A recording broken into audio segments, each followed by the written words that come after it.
வணக்கம். நம்முடைய தமிழ்நாட்டினுடைய முதலமைச்சராக இருக்கக்கூடிய விஜய் அவர்கள் நேற்றைய தினம் சிங்கப்பெண் திட்டத்தை அறிமுகம் செய்து வைத்திருக்கக்கூடிய நிகழ்வை நாம் பார்த்தோம். அதில் நீங்கள் சொல்லி இருக்கக்கூடிய 2 தவறான விஷயங்களை நம்ம இந்த இடத்துல சுட்டி காட்ட வேண்டியிருக்கிறது. ஒன்று, முதலில் பெண்களுக்கான ஒரு போலீஸ் பேட்ரோல் ஆரம்பிக்கப்பட்டது உங்களுடைய ஆட்சியில் அப்படிங்கிற மாதிரி நீங்கள் பேசுகிறீங்க. அது தவறானது.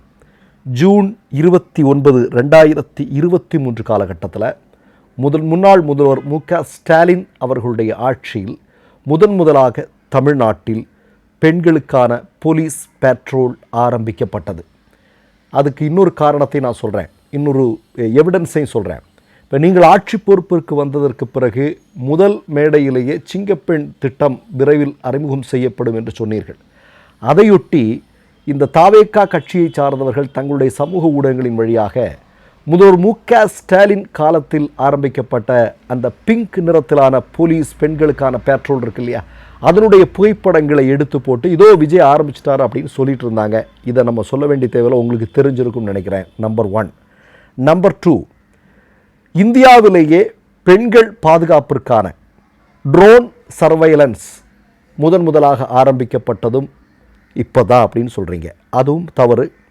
ஏப்ரல் 16, 2026 ஹைதராபாத்தில் இது முன்னாடியே இந்தியாவில் முதலாக ஆரம்பிக்கப்பட்டது அப்படிங்கிற சாதனைக்கு சொந்தமாகிவிட்டது. எதுவாக இருந்தாலும் சிங்கப்பெண் திட்டத்தின் மூலமாக தமிழ்நாட்டில் இருக்கக்கூடிய பெண்களுக்கும் குழந்தைகளுக்கும் பாதுகாப்பு கிடைத்தால் நமக்கு மகிழ்ச்சியே. கூடுதலான ஒரு செய்தியை நான் சொல்கிறேன். இந்த சிங்கப்பெண் திட்டம் குறித்து முதல்வர் விஜய் அவர்கள் பேசி கொண்டிருக்கிறார். எந்த குசும்பு பிடிச்ச கேமராமேன்னு தெரியல நமக்கு. என்ன நடந்தது அப்படின்னா, நீங்கள் எல்லோரும் லைவாக பார்த்துருப்பீங்க. பெண்கள் பாதுகாப்பு, நான் வேடிக்கை பார்க்க மாட்டேன், தனி மனித ஒழுக்கம் முக்கியம் இப்படின்னு முதல்வர் விஜய் அவர்கள் பேசி கொண்டிருக்கும் போதே திடுப்புன்னு பார்த்தா ஏதோ ஒரு கேமராமேன் நம்முடைய தமிழ்நாட்டினுடைய பொருளாதாரத்துறை அமைச்சராக இருக்கக்கூடிய மரிய வில்சனுடைய புகைப்பட அந்த ஃபோட்டோவை வந்து ஃபோட்டோ மீன்ஸ் அவர் உட்கார்ந்து இருக்கிறத காட்சிப்படுத்தியிருக்கிறாங்க.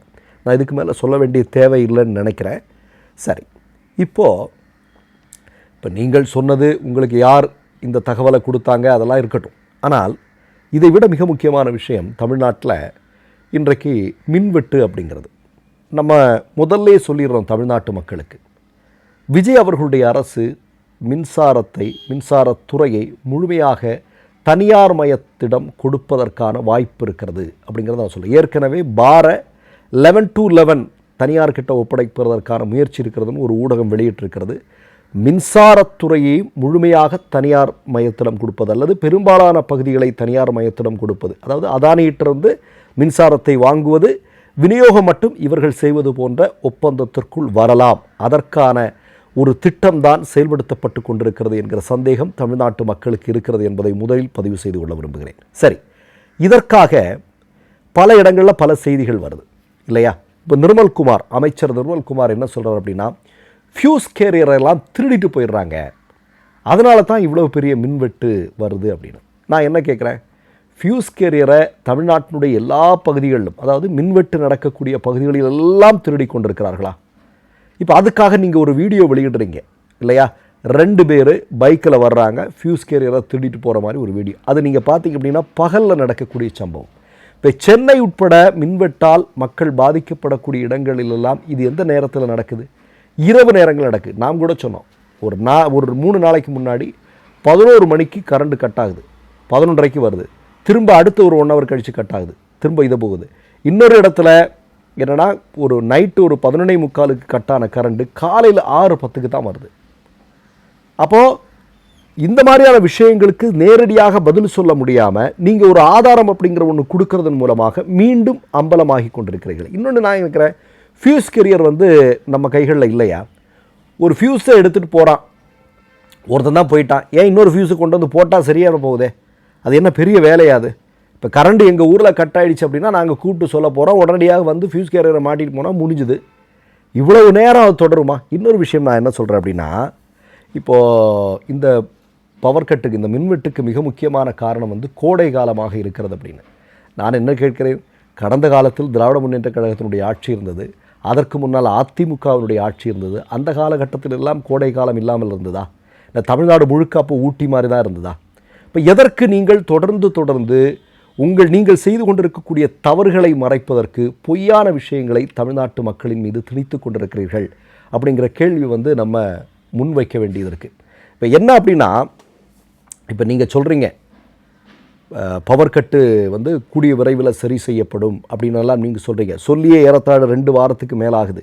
அதுவும் நான் குறிப்பாக என்ன சொல்கிறேன் அப்படின்னா, இது மிகப்பெரிய அளவிலான ஒரு கோடை காலம். எந்த காலத்திலும் இல்லாத அளவுக்கு சென்னையில எல்லாம் வெயில் வாட்டி வதைத்து கொண்டிருக்கிறது. ஒன்றும் இல்லை, ஷாஜகான் என்று சொல்லக்கூடிய மினிஸ்டராக இருக்கக்கூடியவருடைய நிகழ்விலேயே கரண்ட் கட்டாயிருச்சு அப்படிங்கிறது தமிழ்நாட்டு மக்களிடம் ஒரு மிகப்பெரிய பேசு பொருளாக மாறி இருக்கிறது அப்படிங்கிறத இந்த நேரத்தில் பார்க்க வேண்டி இருக்கிறது. அப்படி இருக்கும்போது அதை சரி செய்வது என்பதை விட்டுவிட்டுட்டு நீங்கள் சொல்கிற விஷயங்கள் எல்லாமே உண்மைக்கு புறம்பானதாக இருக்கிறதாக இன்றைக்கி ஒவ்வொன்றும் அம்பலப்பட்டு இருக்கக்கூடிய காட்சியை நம்ம பார்க்குறோம் இல்லையா? ஃபியூஸ் கேரியர் திருடு போகுது, இல்லை ஹார்ட் டிஸ்க்கு திருடு போகுது. அப்படி திருடு போனால் கூட நான் என்ன கேட்குறேன், திருடு போகாமல் தடுக்க வேண்டிய பொறுப்பு யார் கைகளில் இருக்குது? மு.க. ஸ்டாலின் கையிலே இருக்குது, இல்லை உதயநிதி கையிலே இருக்குது. அது விஜய் அவர்களுடைய கைகளில் இருக்கிறது இல்லையா?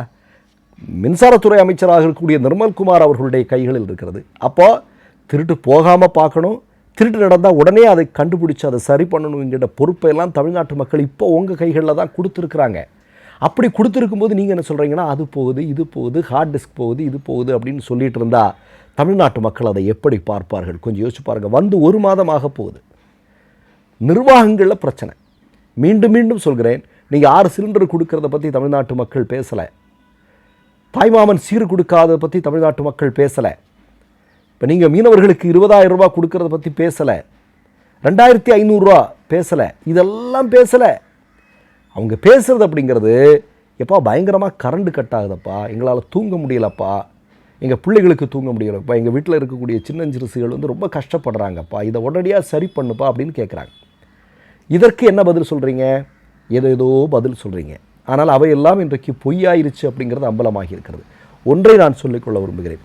அதிகமான பணம் கொடுத்து அதானியிடமிருந்து மின்சாரத்தை வாங்கி மின்சாரத்துறையை தனியார் மயமாக்குவதற்கான ஒரு மிகப்பெரிய திட்டம் இதற்கு பின்னால் செயல்பட்டு கொண்டிருக்கிறது என்பதுதான் நம்ம விரைவில் பார்க்க போகிற விஷயமாக இருக்கிறது. மொத்தமாக நீங்கள் பார்த்தீங்க அப்படின்னா, இந்த 30 நாளில் நிர்வாகம் எவ்வளோ பெரிய சிக்கலை சந்தித்திருக்கிறது. ஒன்றும் இல்லை, தமிழ்நாட்டிற்கு வரவேண்டிய முதலீடுகள் எல்லாம் ஆந்திராவை நோக்கி சென்றிருக்கிறது. இது தொடர்பான கேள்விகள் தமிழ்நாட்டு மக்களால் முன்வைக்கப்படுகிறது. ஆனால் அமைச்சர் கீர்த்தனா டான்ஸ் ஆடிட்டு இருக்கக்கூடிய வீடியோலாம் வைரலாகி கொண்டிருக்கிறது. பொறுப்பாக பதில் சொல்ல வேண்டியவர்களே அதற்கு பதில் சொல்லாமல், பதில் சொல்லக்கூடியவர்கள் அது பொய்யான தகவல்களை சொல்வது என்பது நிச்சயமாக நிர்வாகத்திற்கு அழகு அல்ல.